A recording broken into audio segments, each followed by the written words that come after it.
What's happening, HD Nation? Hey, Zach Goodward's here. Sorry I haven't been around for this this page, but I'm back. I actually have conventions every other week, so on weeks that we have convention, I'm busy getting ready for those conventions. Weeks I don't have them, and I'm back between conventions, I'm like just catching up. There's so much to do in so little time. Come the next month, I might not actually be going to the conventions as much. So there'll be a few that I will go to, a few more that we'll have other people going to help sell Historical Conquest. The reason why we're doing that is because I'm going to be bombarded by a new project. Again, hopefully, in the next few weeks, we'll find out if we're getting the funding for it. But this is huge. This is everything that we've been working for a while. So I'm going to be a lead on one of the projects. There's actually two of them. One will be helping with your reading and learning history, and the other one will be a new game, a new simulator. I'll put it that way. I mean, simulators are normal, but ours is different. Ours is a simulator, but it's quite a bit different. So I can't wait to show you more and have you experience it. That one's actually being funded by the Department of Education, and so this one's going to be really fun and a lot of work. So we only have 8 months. Yeah, 8 months till January 1st to fulfill it. And that's per the Department of Education. If we want to get to phase 2, which is making a lot more with that project. So just giving you a heads up, we might be busy the next few months, starting with next month, I think. April 15th is when we should know. Hopefully we'll know before, because we need to start hiring. I've actually got some people from Silicon Valley moving over to help us with this. Yeah, that's right. We're going to have an in-house programming team with either one of these projects, whichever one we get. Maybe we get both. I would love to have both. But to be more realistic, we'll probably just get one of them. Anyways, yeah, so you're here to get some answers to your questions. So let's go through some of the questions that are here. Now, if you haven't seen it, we've been doing Stump the Creator for about 11, well, this is our 11th time, so probably about 5 weeks. We have another set going into April. And that's all we've recorded right now, and we've already got a lineup of questions for all of April. So, yeah, we are packed full of questions. So, but if you have a question you think can stump me, then please send it my way. Let's see, virtual tournament last week, somebody asked, can you just be stumped for one of them? And I was like, yeah, I can. Send me a good question, and I will be stumped. And so that, I think, got them really riled up, and they started sending me a ton of questions. So we'll see how this goes. Okay, so moving on. That is one of the weeks, and as you can see, there's all the weeks basically look the same. That's another Stump the Creator, another Stump the Creator, and so on and so forth. But as you can see, there's questions in between, and I haven't answered these yet. So let's go to this first one. Classification. Are law enforcer cards such as YERP classed as leaders? Now, here's a big thing. When they're in the abilities, if you see a card that says like leader and it has a capital L, it's an actual category which you only find right up here, the top right-hand corner of the card. If it's classified as that, then yes, you do get it. Now, if it's a lowercase l, it means that any leader you can find from history, or one that's in the game, but if they're a leader anywhere in history, then you can use their abilities or use the abilities of the original card. But if it's a law enforcement card, so like Wyatt Earp, then it's classified as a law enforcer. Now, he was a leader, but in the game, he's classified as just a law enforcer, which is why sometimes you actually see like law enforcer dash leader or warrior dash leader. Then you can classify him as either one.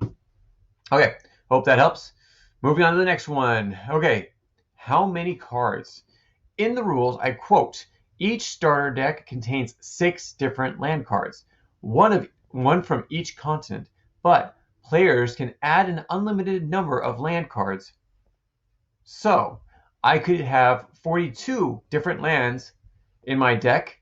Also, about the deck, how many cards can you have in your deck? Okay, so this is one thing that we've talked about for a while. You have no maximum amount of cards. But here's the thing. I always recommend between 50 and 100 cards. The reason is because if you get more cards, so you have like 300 cards, all the best cards are like the bottom of the deck. And so when you're drawing out cards, you're never going to get to those cards. So you have the chance that all your explorers will go to the bottom, and then what do? Or all your morale cards are in the bottom, and you're playing for morale? Sorry. So if you limit it to about 50 to 100 cards, yes, we've clarified this before, because yes, it's not in the rules, and when we reprint it, it will most likely be in the rules. I have to check with that. But what we are requiring, at least at the tournaments, is you can have 42 lands, but you still have to have 44 cards from the game. So it's like if you have a starter deck, you have 44 regular cards, or actually you have 45. So it's 45 cards is a minimum amount of cards that are not lands. Then you can have as many lands as you want. Again, if you have a large pile of lands, the best ones are going to be at the bottom. So be ready for that. Okay, moving forward. Let's see, more create the Stump the Creator. Here's one. Head in the Sky, it's titled. What's the difference between the 1.0 and 2.0 heliocentric solar system? And what is the difference when doubled or even quadded? So quadrupled. So if you double someone that gives you double the effects and then put it on another card, that's the max you can do. We've had to make this statement. So if you double a double and then double like something else like heliocentric solar system, as you can see, this is a 2.0 version of it. Then this doubles it. So if you take I know there's a business guy and I can't remember who it is. It's not Andrew Carnegie. One of the ones. If you double heliocentric solar system to double something else, it basically gives 4 times whatever that card gives.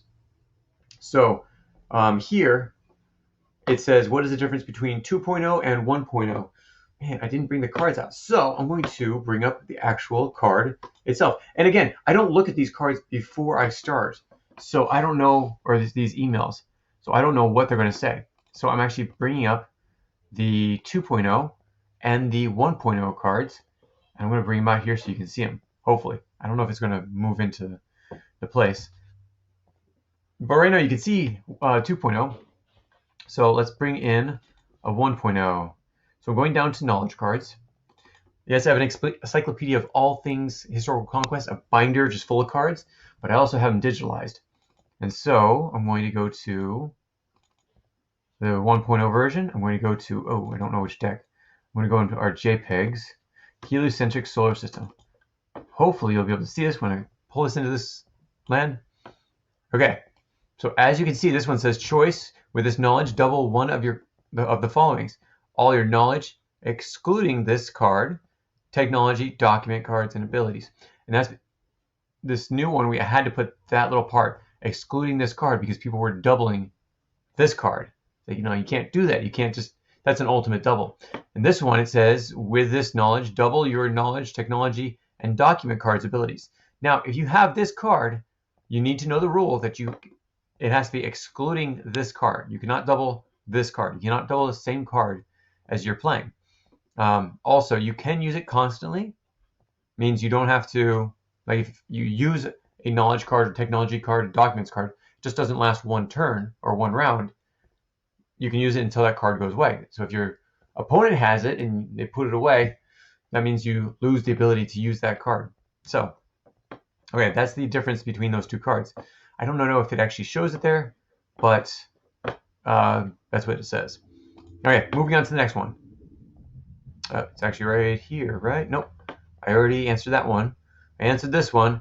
Hey, we're all caught up. Okay, so please send us questions that you might have about the card game, reviews, discussion board. That all goes into here. Now, if you have a question that you think you can stump me, send that to our email, historicalconquest@gmail.com. It's been our one ever since we started. You can also email, well, no, you know what? Send it to Bethany. She's my assistant. She'll take care of it, and she'll send it to me when it's time to do the Stump the Creators. So stay tuned for the Stump the Creators. There are a lot of them coming up. I think we have like 17 now in the hopper. So it's 6 more to go, and we have like another list of another 10 to 15 other questions that have been asked in their hopes to stump me. Now remember, this is the rule. It has to be about the game. You can't just say, well, this time in history, about this time. No. I don't know history that well. I mean, I'd love to know history that well, but I'm still learning. Now, here's the dirty little secret. I came out of high school hating history. And yes, that's a strong word, but it is that strong. I hated history because of how it was taught. I didn't have things like historical conquest or hunt the past. I didn't have all these things that we have these days. I didn't even have videos like YouTube. It didn't exist back then. Yes, I'm dating myself. That was 21 years ago. I graduated in 2000. That's right, class of 2000. Okay, anyways, I'm going to let you go. Thank you so much, and we'll talk to you soon. Take care. Bye. If you have any comments or questions, add them to the comments below. Otherwise, we'll see you tomorrow, actually. Take care. Bye.